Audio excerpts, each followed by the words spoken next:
નમસ્કાર, સ્વાગત છે તમારું તમારી સાથે હું છું હિના। વાત કરવી છે મહામંદિરની મહાતૈયારીઓ વિશે।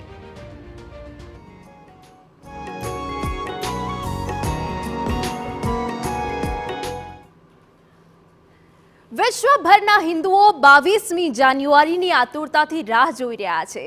સાથે જ રામલલ્લાના ભક્તોએ જાણવા ઉત્સુક છે કે ભગવાન શ્રી રામને 22 જાન્યુઆરીએ કેવા રંગના વસ્ત્રોથી સજ્જ કરાશે। ત્યારે TV9 સાથે ખાસ વાતચીત કરી રામલલ્લાના વસ્ત્રો તૈયાર કરનાર દરજી શંકરલાલે। શંકરલાલ પાછલા 50 વર્ષોથી પ્રભુ રામના વસ્ત્રો તૈયાર કરી રહ્યા છે। અગાઉ તેઓ વિવાદિત ઢાંચા પાસે ઝાડ નીચે વસ્ત્રોનું નિર્માણ કરતા હતા। જો કે બાબરી મસ્જિદ તૂટ્યા બાદ તેઓને એક અલાયદી જગ્યા આપવામાં આવી। ત્યારથી શંકરલાલ એક દુકાનમાં ભગવાન રામના રંગબેરંગી વસ્ત્રો તૈયાર કરી રહ્યા છે। વાર મુજબ રામલલ્લાને અલગ અલગ રંગના વસ્ત્રો ધારણ કરાવાય છે। ત્યારે 22 જાન્યુઆરીએ રામલલ્લાની મૂર્તિ માટે પણ શંકરલાલે ખાસ પોશાક તૈયાર કર્યું છે। ત્યારે ભગવાન રામ કેવા રંગના વસ્ત્રો પહેરશે, વસ્ત્રોમાં શું શું ટાંકવામાં આવ્યું છે, કેવા દેખાય છે રામલલ્લાના વસ્ત્રો અને કેવા છે ભગવાન રામના વાઘા, આવો ભગવાન રામના દરજી પાસેથી જાણીએ। એ પ્રભુ શ્રીરામના સ્વરૂપને જોવા માટે જે દેશભરના લોકો ઉત્સાહિત છે, એમના સ્વરૂપને જે વસ્ત્રો તે ધારણ કરશે, પ્રભુ શ્રીરામ જે વસ્ત્રોને ધારણ કરવાના છે એ વસ્ત્રો જે બનાવે છે તેમની સાથે મારે તમને આજે વાત કરાવી છે। કારણ કે શંકરલાલજી છે કે જે વર્ષોથી તેમનો પરિવાર પ્રભુ શ્રીરામના વસ્ત્રો બનાવે છે। 22મી તારીખે પ્રાણ પ્રતિષ્ઠા મહોત્સવ માટે પણ શંકરલાલજી જ પ્રભુના વસ્ત્રોને તૈયાર કરવાના છે। શંકરલાલજી, જય શ્રી રામ, जय सिया राम। जय सिया राम, जय श्री राम। जोश है एकदम पूरा प्रभु श्री राम के जन्मोत्सव के। बिल्कुल, हम बिल्कुल जय श्री राम का हमारे तो आत्मा में से जय श्री राम जी और सीता जी यानी चारों भाई विराजमान हैं। कितने सालों से आपका परिवार प्रभु श्री राम के पोशाक बना रहा है और 22 तारीख के पोशाक भी आप ही बनाने वाले हैं?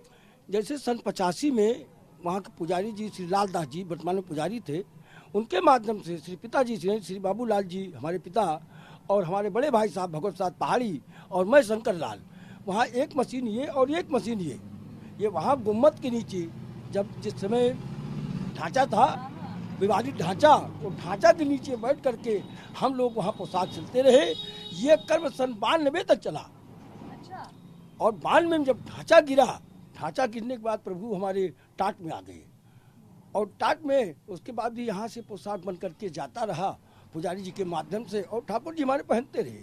श्री मुख्यमंत्री जी यानी जो हमारे योगी आदित्यनाथ जी महाराज जी जब ये मुख्यमंत्री बने तो इन्होंने एक वैकल्पिक मंदिर तैयार किया, यानी प्रभु हमारे टाट से ठाट में आ गए और अब तो वो भव्य विशाल मंदिर बन करके तैयार है और अब प्रभु हमारे महल में जाने की तैयारी है।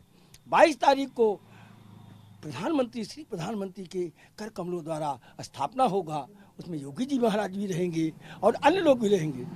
उस समय कपड़ा तो पीला धारण करते हैं प्रभु हमारे जब स्थापना होगा, लेकिन दिन के हिसाब से सोमवार पड़ रहा है तो सोमवार को हमारे ठाकुर जी सफ़ेद धारण करते हैं। जैसे 7 दिन का 7 कलर होता है, सोमवार को सफ़ेद ठाकुर जी हमारे धारण करते हैं, मंगलवार को लाल कपड़ा धारण करते हैं, बुधवार को हरा धारण करते हैं और गुरुवार को पीला धारण करते हैं, शुक्रवार को क्रीम अथवा सफ़ेद धारण करते हैं, शनिवार को नीला धारण करते हैं और रविवार को गुलाबी। यानी 7 दिन का 7 कलर का प्रभु का 7 सेट तैयार होता है और क्रमशः वो बराबर चलता रहता है। जरा दिखाइए हमें, अभी जो ये आप हमें दिखा रही है, ये जो वर्तमान में प्रभु का स्वरूप है उसके लिए ये सारी पोशाकें हैं। ये जो वर्तमान में हमारे ठाकुर जी अभी वैकल्पिक मंदिर में विराजमान हैं, उनका ये पोशाक है।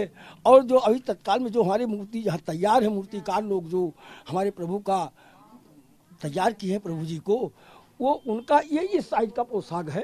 अच्छा, क्या बात है। ટીવી પર સૌથી પહેલા અમે તમને અત્યારે પ્રભુ શ્રીરામના એ વસ્ત્રો બતાવવા જઈ રહ્યા છે કે જે પ્રભુ ધારણ કરવાના છે। શંકરલાલ जी, अभी उसके लिए कपड़ा आने वाला है जो पोशाक आया नहीं है। अभी संस्था की तरफ से केवल नाप हमको मिला है, अभी कपड़ा नहीं आया है क्योंकि वहाँ मंथन चल रहा है कि पीला तो पहनना ही है और धारण सफेद भी करना है।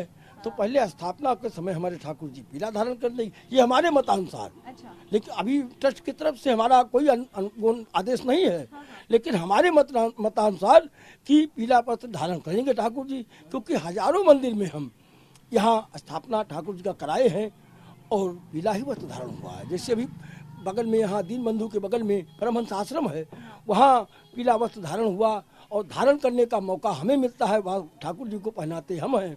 उसमें हम लोग को न्यौछावर मिलता है। वहाँ सोने की अंगूठी एक मिली थी हमको न्यौछावर में, और एक छोटी मोबाइल हमको मिली थी जियो की, तो ये तो हमें न्यौछावर मिला।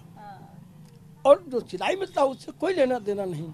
तो कभी ऐसा नहीं हुआ कि बाकी सारे लोग पैसों के लिए काम करते और हाँ, हम पैसों के लिए काम नहीं करते हैं। हम तो अपने आत्मा की शांति के लिए कि हमारे प्रभु का हम काम कर रहे हैं। जब हम राम जी का लगाते हैं, लखन लाल जी का लगाते हैं, तो हमारे मन में यही होता है कि हम ठाकुर जी का बना रहे हैं, हम पैसे के लिए नहीं। अच्छा, आपको क्या नाप क्या दिया गया है 22 तारीख के लिए? किस नाप पर बनेगा? तारीख को वो 51 इंची की मूर्ति है। वहाँ जो तैयार मूर्ति है वो 51 इंची की है, और 51 इंची मूर्ति का पोशाक लगभग भी तैयार है। ये उनका नहीं है, लेकिन उनके साइज का है। ये ऐसा ही पोशाक, पीला वस्त्र है, ऐसे ही साइज का उनका पोशाक अच्छा, बनाया जब जाए। बनाते हैं प्रभु के पोशाक तो क्या भाव रहता है मन में, क्या सोचते हैं? आपको ऐसा होता है कि कितने भाग्यशाली हम जो हम बना रहे और प्रभु पहन रहे? जैसे साधु संत तो भाई पूजा पाठ करते हैं, और हम भक्तों, हम जो है वस्त्रों के सहारे भक्ति की राह, यानी ये नहीं नियम है कि कोई माला फेर करके ही प्रभु को पा सकता है।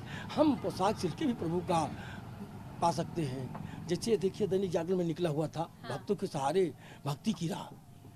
तो हम खुद का कपड़ा, अपने बच्चों का कपड़ा, यानी परिवार में जो भी हमारे सदस्य हैं, सबका कपड़ा दूसरे दर्जी को देते हैं, दूसरे दर्जी को सिलाई देते हैं और पहनते हैं हम लोग। और मैं तो केवल ठाकुर जी का और साधु का, यही हमारे यहाँ परंपरा चलती रही और यही आगे चलेगी। उस दिन के लिए आप क्या अनुमान लगा रहे, कैसा वस्त्र आएगा, क्या खासियत होगी उसकी? जैसे हमारे प्रधानमंत्री जी जब भूमि पूजन हुआ था, उस समय दो पोशाक बना था। दिन बुधवार का था, हरा पोशाक धारण की थी हमारे ठाकुर जी पहले, तो उसमें 9 रतन जड़ा गया था। हाँ, अपने ही हाथों से हम लोग 9 रतन जड़े थे। अब अगर ट्रस्ट हमको, जो रामलला स्थापना के समय अगर ट्रस्ट हमको उसमें 9 रत्न जलने को देती है, हीरा जवाहरात जलने को देती, पन्ना पुखराज जलने, तो वो भी हम जल करके और प्रभु का पोशाक बढ़िया से बढ़िया, यानी जितना भी मेरे शरीर दिमाग में कौशल है, सारे कौशल हम लगा देंगे। शंकरलाल जी, अभी तक कपड़ा आया नहीं है, लेकिन कितना वक्त अगर आपको मिला तो आप कर देंगे? कितने वक्त में, कम से कम कितने वक्त में कर देंगे? 48 घंटे का समय हमको मिलता है। तो जो वर्तमान में हमारे ठाकुर जी तैयार हुए हैं और जो वहाँ विराजमान हैं, सबको मिला करके अगर 48 घंटे का मौका मिलता है तो हम ठाकुर जी को वस्त्र धारण करा देंगे। बहुत बहुत ધન્યવાદ શંકરલાલજી. શંકરલાલજી કહે છે કે કઈ રીતે તેઓ પ્રભુ શ્રી રામના વસ્ત્રોને તૈયાર કરે છે, વર્ષોથી કરતા આવ્યા છે, એ સમયથી કરતા આવ્યા છે જ્યારે વિવાદિત ઢાંચાની નીચે, એક ગુંબજની નીચે મશીન લગાવીને બેસતા હતા અને પ્રભુના વસ્ત્રો તૈયાર થતા હતા. 22મી તારીખે પ્રાણ પ્રતિષ્ઠા મહોત્સવને લઈને પણ તેઓ એટલા જ ઉત્સાહી છે અને પ્રભુના વસ્ત્રો ખુદ તેમના હાથે તૈયાર કરવાના છે. કેમેરામેન નેટવર્ક પરમાર સાથે વિધિ, TV9 અયોધ્યા.